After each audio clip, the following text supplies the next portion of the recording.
근처에 살고 있는 연유로 이렇게 여러분을 뵙게 됐습니다. 2주일 전에 우리 이 본교회 이강수 목사님 네 분이 어떻게 제가 온 줄을 아셨는지 연유를 모르지만은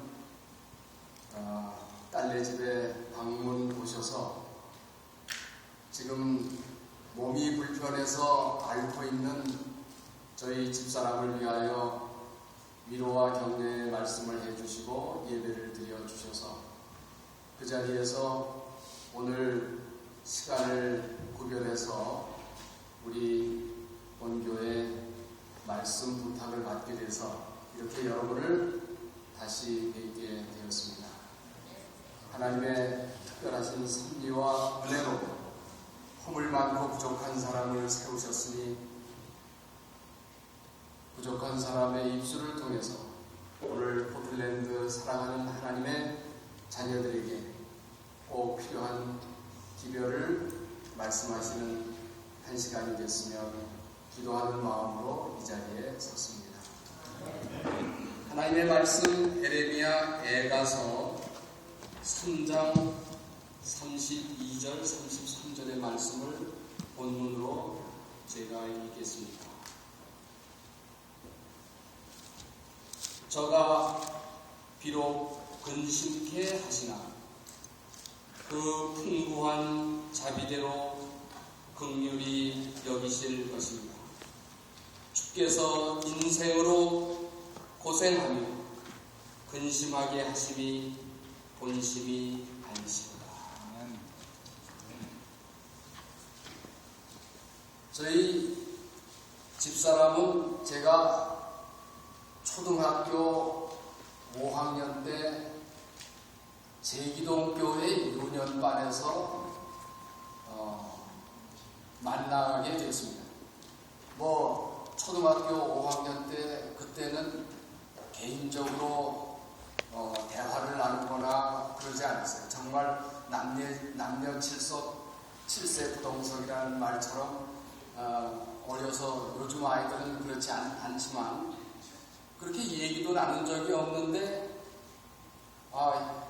놀랍게 하나님의 섭리 가운데 다시 만나서 결혼을 하게 됐는데 저희 형의 죽음에 대해서 몇 년 전에 슬픔을 당한 그 가정이 있어서 제가 잠깐 말씀드렸던 기억이 나는데 경기중학을 다니던 저희 형의 죽음을 통하여 저희 가정이 극적으로 불교 집안에서 개종을 해서 제7일 안식 예수 재림교인이 되었습니다.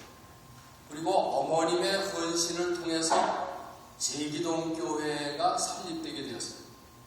그러면서 제기동교회에서 문선일 목사님과 우필원 목사님이 주관을 하시고 36대학교 신학생 팀들이 나와서 하는 큰 규모의 전도회를 열게 되었습니다. 그래서 아버님이 그 전도회 하는데 콘센트를 제공을 하셨습니다.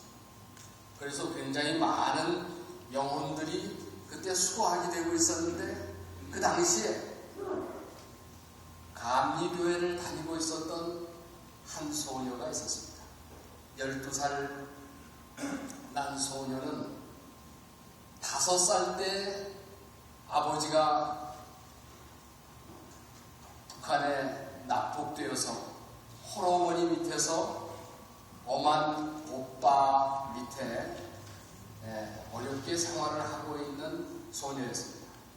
이 소녀가 감리교회의 유년학교나 감리교회에서는 전혀 듣고 보지 못한 놀라운 다니엘 계시록에 관한 공부를 그 어린 나이에 보게 되었습니다. 그래서 저희 어머님이 지원을 해서 열어놓은 전도회 감리교회에 다니던 그 어린 소녀가 개종을 했어요. 그리고 그 어린 나이에 개종한 소녀가 저희 집사람이 됐습니다. 참 기가 막힐 노릇이었는데 12살 때 한 1년, 6년 학교를 다니더니 큰 오빠가 한국은행 다니고 있었는데 춘천으로 전교를 가는 바람에 송별을 하고 헤어지게 됐어요. 근데 그가 춘천으로 간 다음에도 수소문을 해서 저희 제7 안식일예수재림교회를 찾아서 아무리 오빠가 막 때를 때리기도 하고 어려움을 주고 핍박을 해도 그 신앙을 아주 고이 간직을 해서 위생병원 당시 간호학교에 오게 되었다가 제가 한상 저희 동기 동창회를 하는데 그 위생병원 간호원들은 외출을 못 시킨대요. 그래서 할 수 없이 위생병원 간호학교 거기 응접실에서 우리 동창회를 하는데 춘천에서 나를 아는 아가씨가 저 여학생이 있다고 저희 동창이 그래요. 그래서 그건 나는 뭐 상상도 못하고 그럴 리가 없다. 나를 아는 여학생이 있으면 데리고 와보라고 그래라. 그랬더니 그 당시에 이제 같은 방을 쓰고 있었던 이근하 박사님 따님 이정숙 우리 동창이 올라가더니 딱 데리고 내려오는데 초등학교 5학년 때 헤어졌던 그 소녀였어요. 그런데 그때 희한하게 우리 큰 누님이 그 위생병원 간호 학생들을 가르치는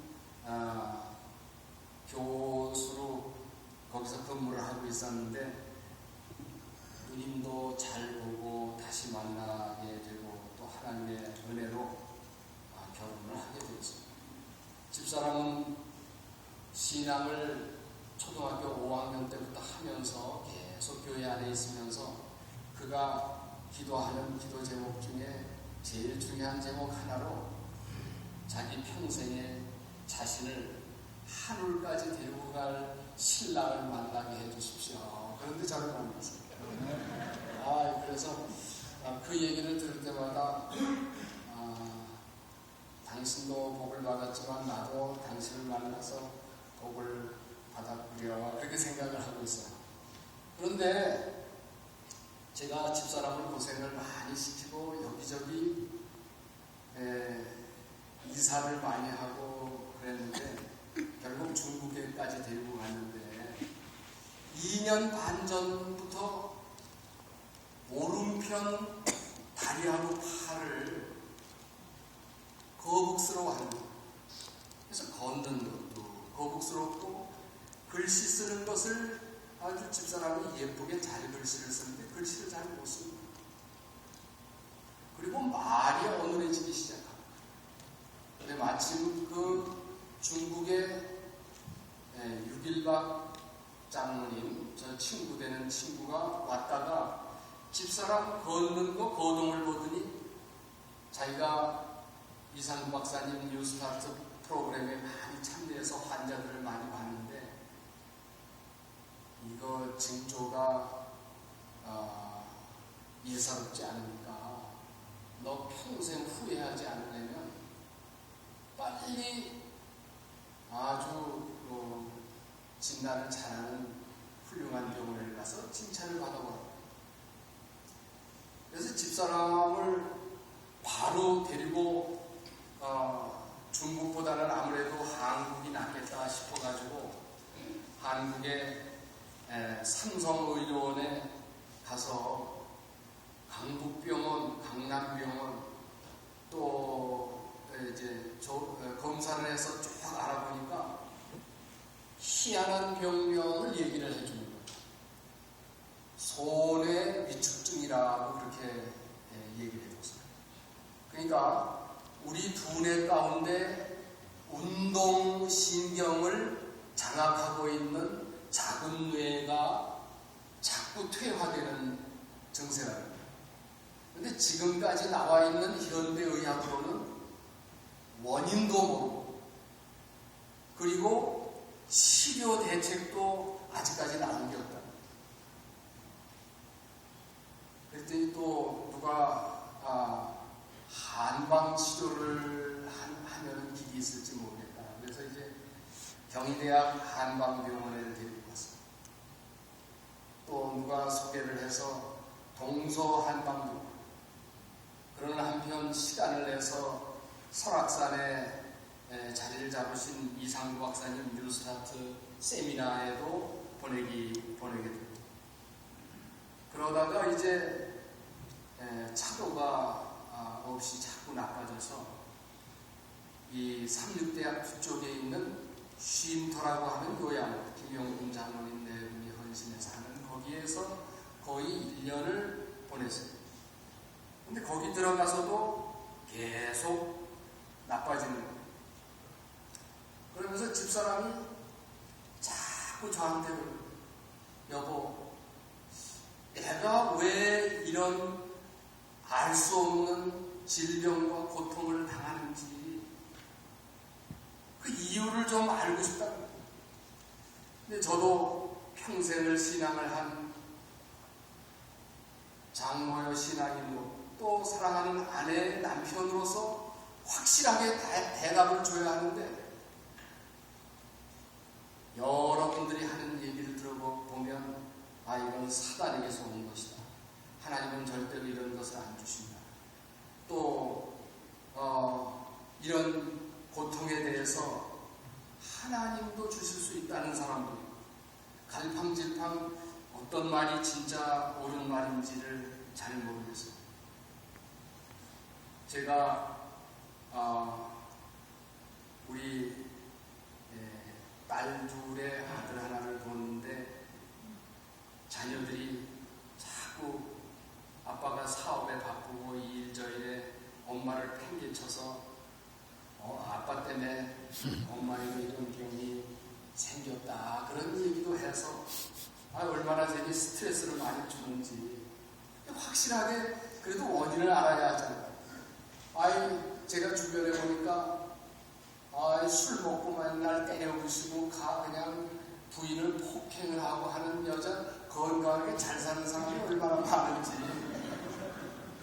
나는 내가 바빠서 자주 못 돌봤어도 나 때문에 정말 온 병인지.